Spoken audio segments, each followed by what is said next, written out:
was born in Scarborough, in Yorkshire. She wrote more than 30 books, including story collections, essays, and books for children. She won the Whitbread Book Award and the Somerset Maugham Award, the two most prestigious English literary awards. Today, she is one of the most famous writers of the United Kingdom. Her most famous novel is The Woman in Black, written in 1983 and now considered a classic Gothic novel. The book, told in first person by the protagonist to exorcise the memory of some tragic events, it talks about an English young lawyer, Arthur Kipps, summoned to Cretan Gifford, an isolated small town surrounded only by marshes, to attend the funeral of an elderly client and to deal with the management of the inheritance.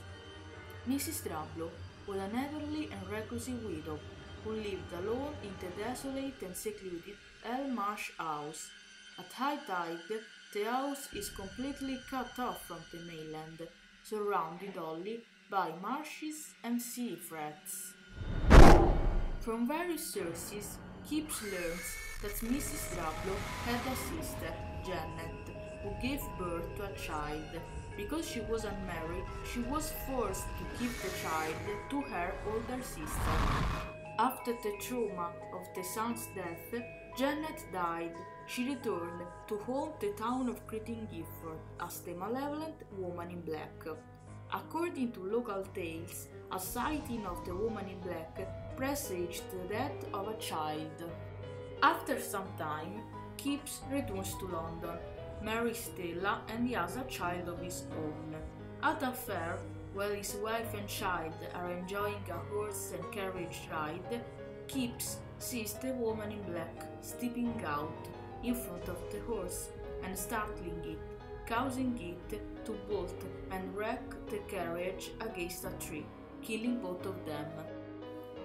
I can say that the film adaptation is more detailed and rich in situations of the original novel. In fact, in the novel, when Arthur was summoned to Cretan Gifford, he is a very young unmarried childless lawyer with brilliant work capacity. In the film, he is a widower with a child, and it is hinted that due to the mourning, its health has dropped, and his boss has punished him with his assignment. In the novel, Arthur goes to the small town to represent the law firm of Drablow Funeral, while in the film the woman is already long dead. The character of Mrs. Daly in the film is very important, but in the novel it's absolutely secondary, and she is not to explain the Woman in Black story, but her husband. While Mr. Daly in the film appears skeptical and unwilling to believe the story of the Woman in Black, in the book he strongly believes and helps Arthur only for goodness of spirit. Also in the novel there is no mention of the story of their son, although it seems implied that he was one of the victims.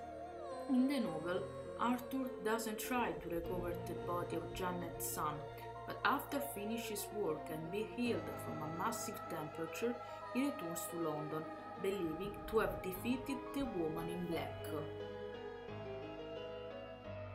The ending of the story is completely different. In the novel, his wife and his son die in a carriage, crashing into a tree, while in the film, the Arthur's son dies in the middle of the train tracks, attracted by the figure of the Woman in Black, with the all dead children of the small town.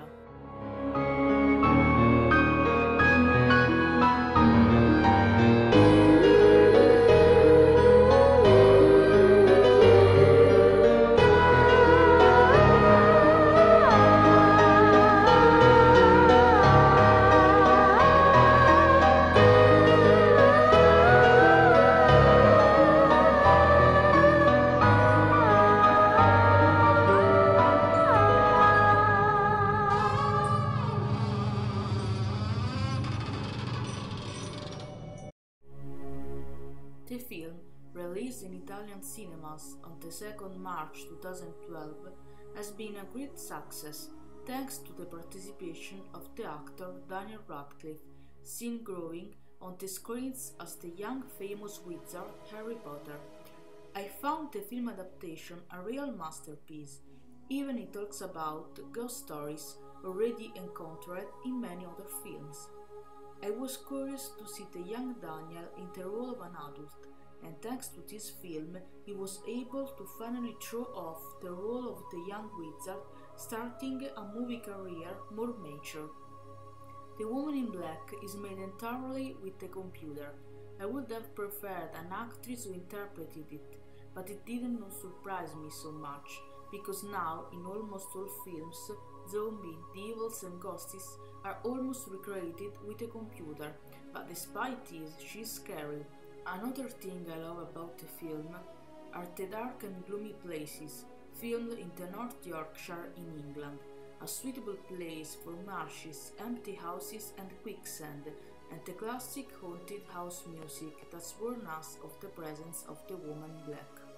As regards the literary adaptation, the writer was inspired by the literary classics of the Gothic novel, such as Poe, Lovecraft and Stoker, taking the classic Gothic elements, like ghost shadows, whispers, screams from a room to another, anxiety, fear and death. It's a genre that few people can enjoy, but public, especially young people, appreciate and follow when they get the chance.